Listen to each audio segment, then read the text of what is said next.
Rena, hello. Hello, Dr. Bach.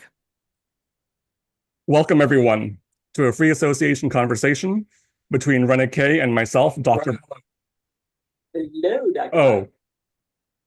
my volume is, sorry, my volume was on. Fixed it. Sorry about that. Welcome to a free association conversation between Rena K and myself, Dr. Bach Ho. We're both organic intelligence coaches. We help people reduce suffering and increase capacity to handle more in life with ease using the protocols of organic intelligence.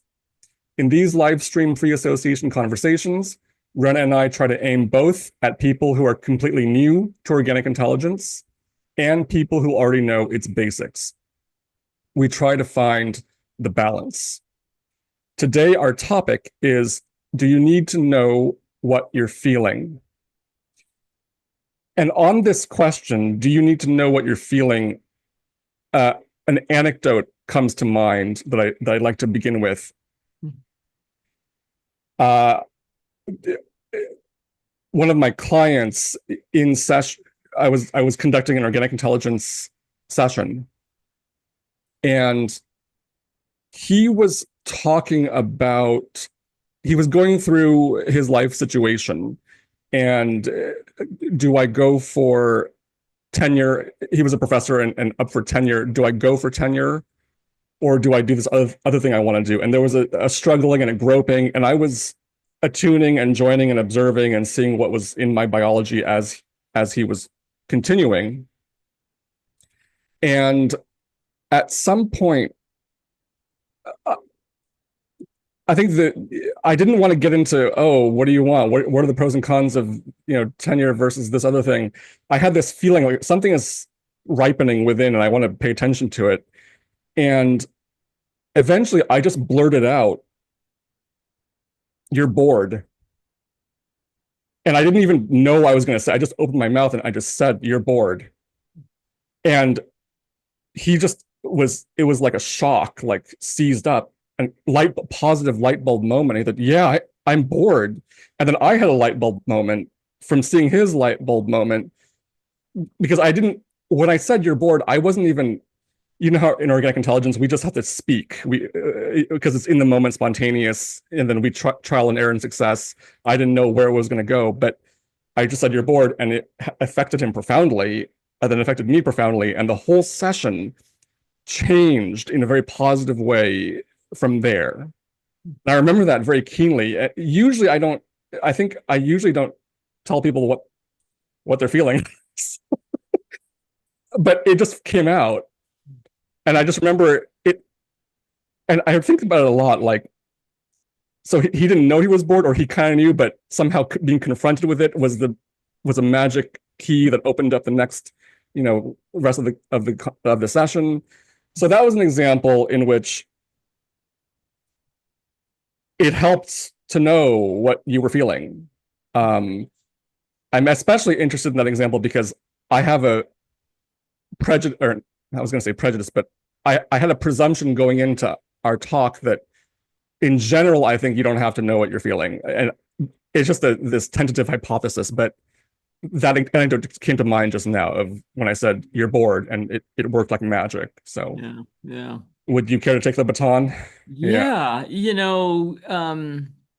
Yeah, we've talked a lot about what we're doing in the moment you even alluded to is about what the biology wants, what the biology is, in service, like our work is in service to the biology's own organizing capacities. And oftentimes there's things that get in the way of the organizing capacity. And so sometimes that is the ongoing attempt to figure out what our emotions are and then talk about the emotions and spend time in the emotions, right? And so your prejudice is probably um, understandable because there's ways in which that focus on the emotions often is kind of reinforcing what we call their status quo attractor, their status quo. It's keeping them in a state of high intensity. And in fact, it sounds like the client was in a state of higher intensity, trying to figure this out in the meaning channel. Mm. right? So the person was operating in the meeting channel, trying to figure things out there. You weren't really wanting to join that, like doing pros and cons and that kind of stuff. You switched up the channel, right? Yes. By suddenly saying you're bored, and I'm guessing because you felt some of it in yourself, but by switching up the channel, and why you did that and why you chose that one, all that, that's part of the magic of the moment in a sense.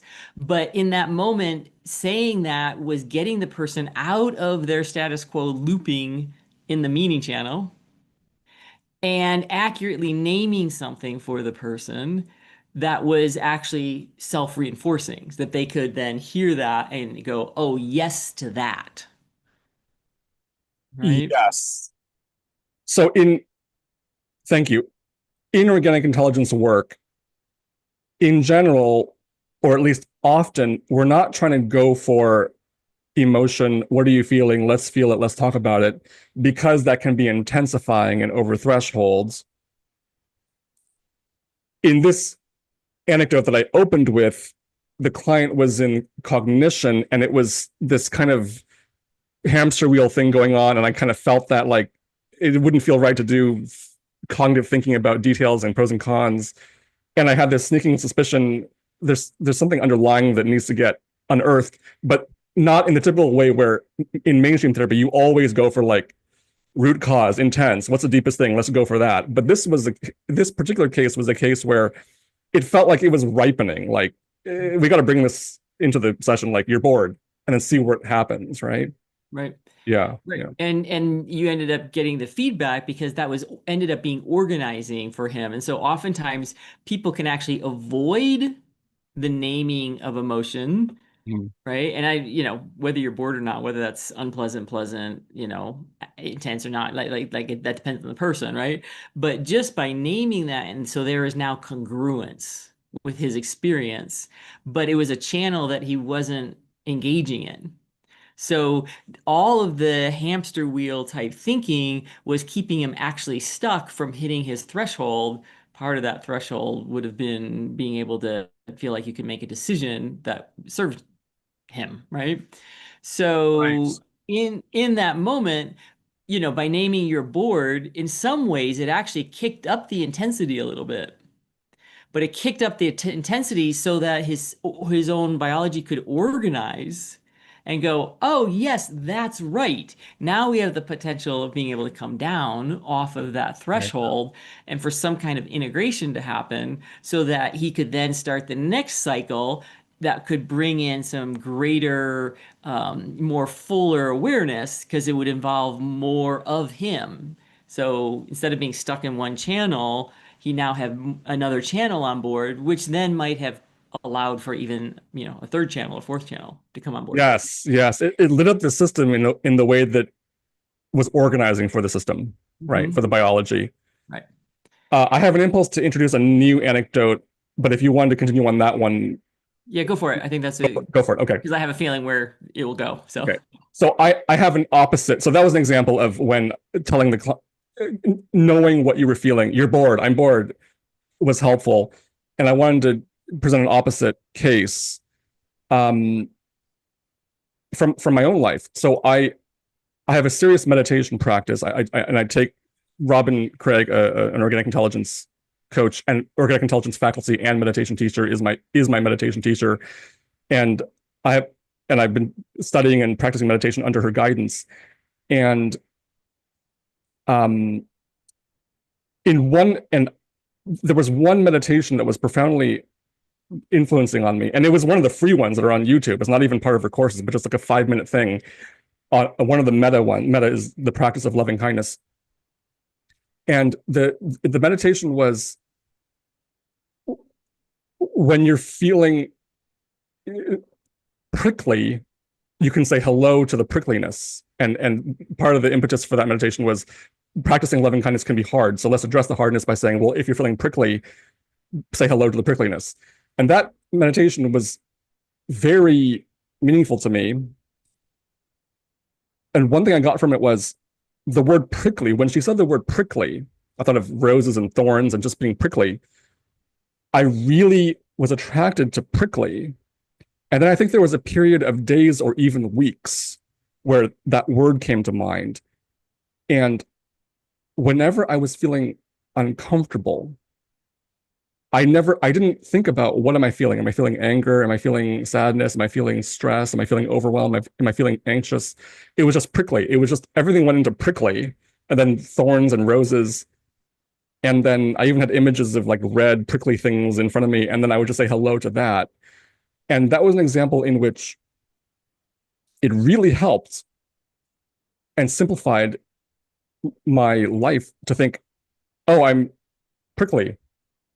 I don't need to get more, I don't need to get deeper than that. It's just prickly. And I say hello to that. And that was very, very helpful. Mm. Yeah.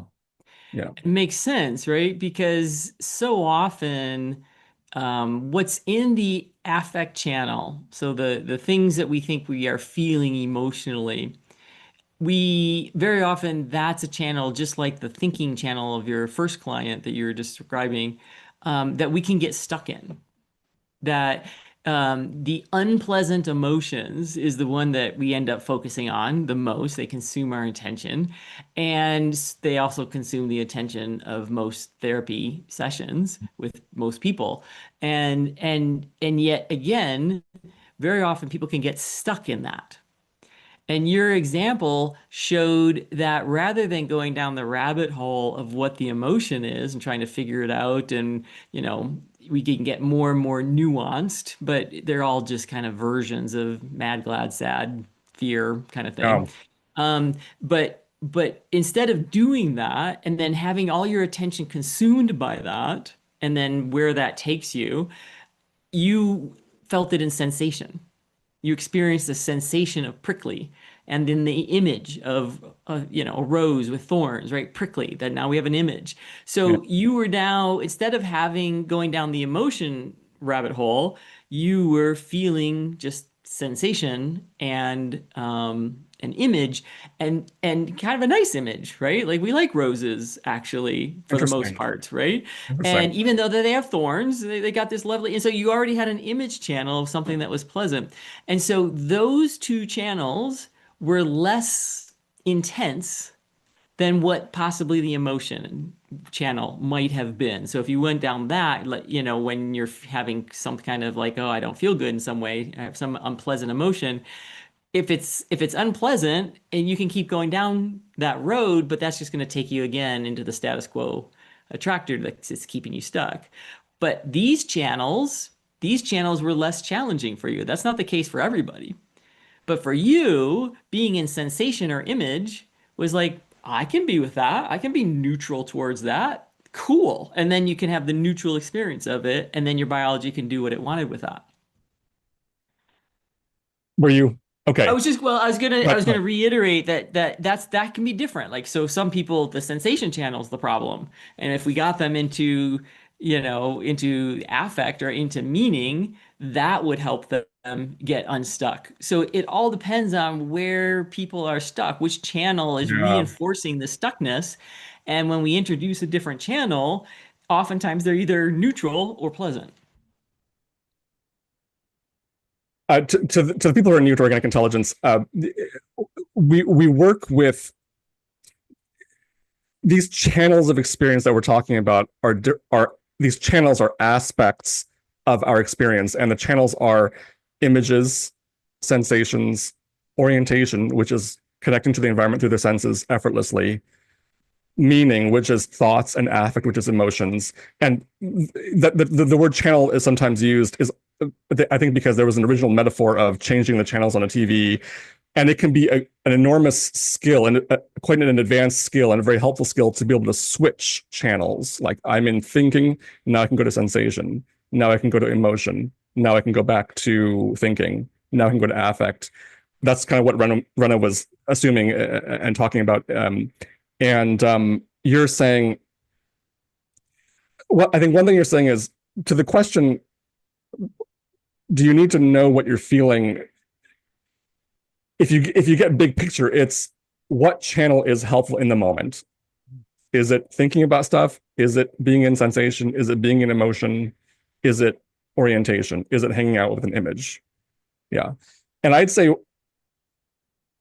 when I was thinking about our conversation today, I was thinking I often simplify in my own life and in my work with clients to is it pleasurable or painful?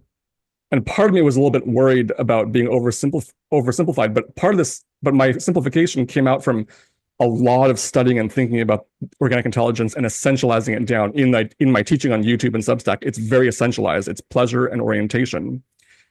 And so when I'm working with clients or examining myself, it's am I feeling well or unwell? And in the next moment, do I feel better or worse or the same? And I think that seems to take care of a lot without needing to think about do I feel hatred, jealousy, sadness, loneliness. So there's that, and there's I'm sure there are contexts in which it is important to know what you're feeling and to identify specific emotions. So with that, are you interested in taking that anywhere? Yeah, well, and I was just thinking about how um, I think one of the reasons why affect or emotion can be challenging is and I actually distinguish those words in organic intelligence. They're conflated. They're considered the same word. To me, affect is a biological experience, which is really akin to sensation.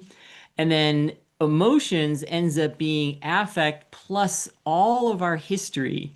So it's going to include a lot of meaning channel is what ends up leading to emotions. So if you're going, am I jealous? Am I anxious? Am I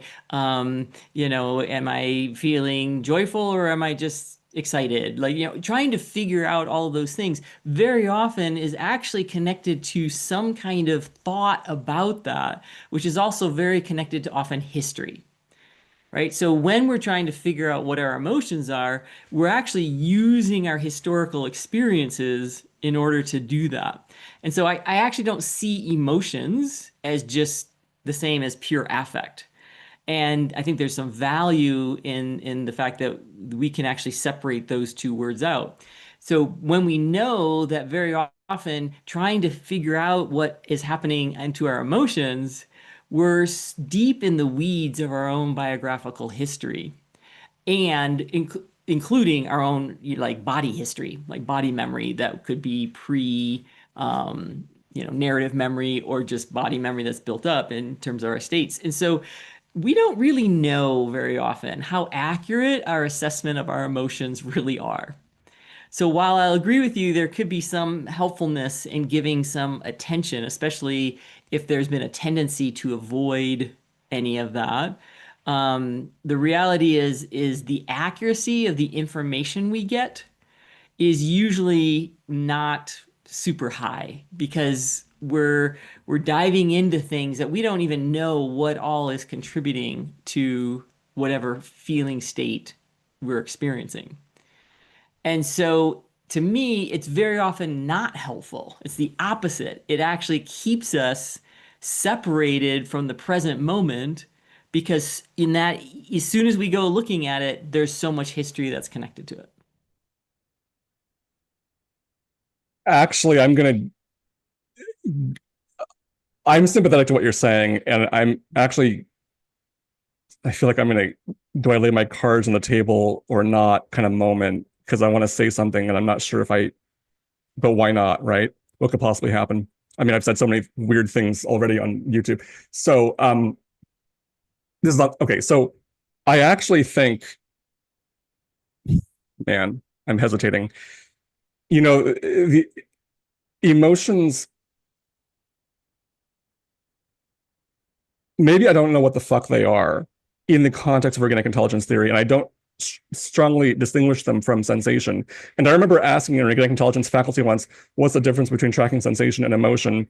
And I got kind of a dodgy nothing answer. So I think I'm in agreement with you that if I'm interpreting you correctly, that what is an emotion? Well, it seems in many uses it's a package of the other channels, a package of sensation, meaning, and image. So ism, ISM. So, but I continued to use the word emotion and continue to use the A in isoma because it helps, and because people talk about their emotions, and we have concepts of happy, sad, jealous, angry. And when we're doing that, I just think, okay, well, it's packages of ism. And so if they're feeling something, whether they call it a sensation or emotion, they're in it. Then the question is it pleasant or not? So I I have questions about the exact meaning and relevance of the concept of emotion, especially vis-a-vis sensation, in the context of organic intelligence clinical work. Uh, I'll leave it there. Yeah. Yeah, I actually would agree with you that my understanding and the reality is as you kind of alluded to earlier, that we separate out these channels in a sense because they are kind of ways that we have experiences. It's probably a little bit more like the rainbow, that you really don't know where one channel ends and another channel begins. And that, yes, every experience is going to have, to varying degrees. It's probably more like working with a soundboard, right? Or if you're in color, working with all the different RGBK, that you can move one dial up, move another one down, and that's going to create a different color. And it's almost like we can do that with the channels, that we can, there's different dials that are higher and lower, but they're all contributing to the present experience. We use the idea of channels and switching in a sense, mostly from a clinical perspective, not necessarily even from an individual perspective. Although I would say you're probably being clinical to yourself in a way.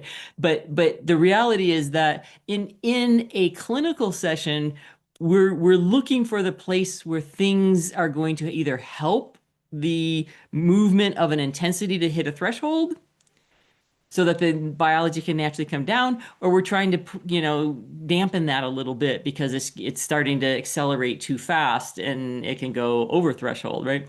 So as clinicians, we're working with that, and so different channels might be might serve to bump up the intensity or lower the intensity down. Yeah. So with your first client, when you go, you're bored, right? To name an emotion, it wasn't about the boredom per se that really changed his system in that moment. It wasn't his cognition of what he was feeling that was really doing it. It was the fact that when you bumped into a different channel, it bumped up the threshold and now the biology could organize itself. And so we're looking for that. And you've made that a number of times. Like, is it pleasant or unpleasant? Is it intensifying or is it de-intensifying? Which channel we're working on is not actually that important. It's the aim that we're looking for to happen, Yes. right? But in the public's mind, to our question of like, do you need to feel your emotions? In the popular parlance, the answer is a definitive yes of late, right? Modern psychology and somatics and that kind of thing have all been, if you can't feel it, you can't heal it, right? That little Yeah. phrase. And so then the idea is like, well, if you want to heal, then yes, you have to know what your emotions are and to be able to feel them. And that's kind of the thing that we're calling into question here. Yeah. The whether you have to feel your feelings, and our topic is, do you have to know what you're feeling? And I remember that when we were planning for this talk, we were discussing, should the title be, do you have to feel your feelings or do you have to know what you're feeling? And then we went to a back and forth about the nuances about that difference. And yet they're related because it came up right now. Um, so from an organic intelligence perspective, we want to bring the biology to its optimal modulation or movement or cycling of intensity. The optimal movement of intensity up and down is the key to healing and growth, to the optimal healing and growth. And the optimal intensity can be promoted by feeling what you're feeling, or not feeling what you're feeling, or knowing what you're feeling, or not knowing what you're feeling. That's right. Correct. Okay. now a new with a 5 or 6 minutes remaining, but I earlier in this session I was expressing skepticism about what emotion means exactly, especially vis-a-vis sensation, and in the context of organic intelligence work. And right now I feel differently. I feel like it is often important. It's important to have emotion concepts and to use them. So, for example, uh, I have clients who have a very limited ability to feel anger. And I think definitely it's the right organizing direction to build up their ability to feel anger. So I think it's important to think in terms of anger. Now, you may say, well, there's sensation, there's heat, and there's meanings, and there's images.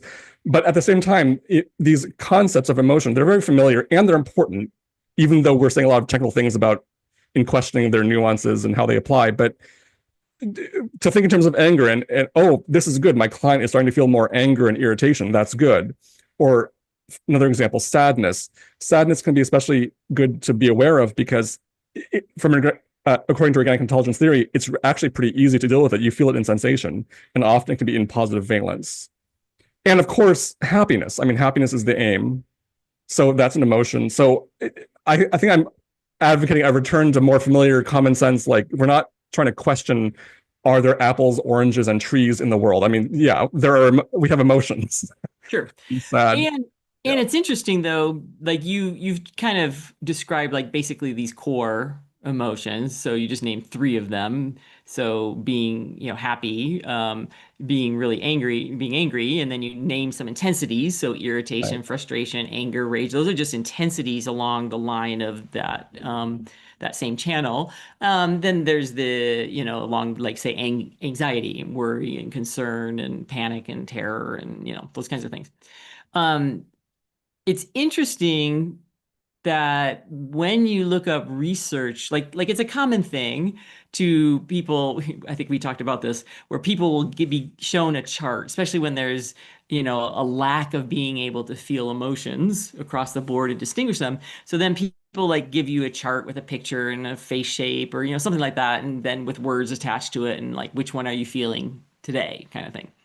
And it turns out that the research on people with adults, I don't know, I haven't seen it in terms of children, so there could be some differences there. But with adults, the more they could quote unquote know their emotions, the less helpful it was for them.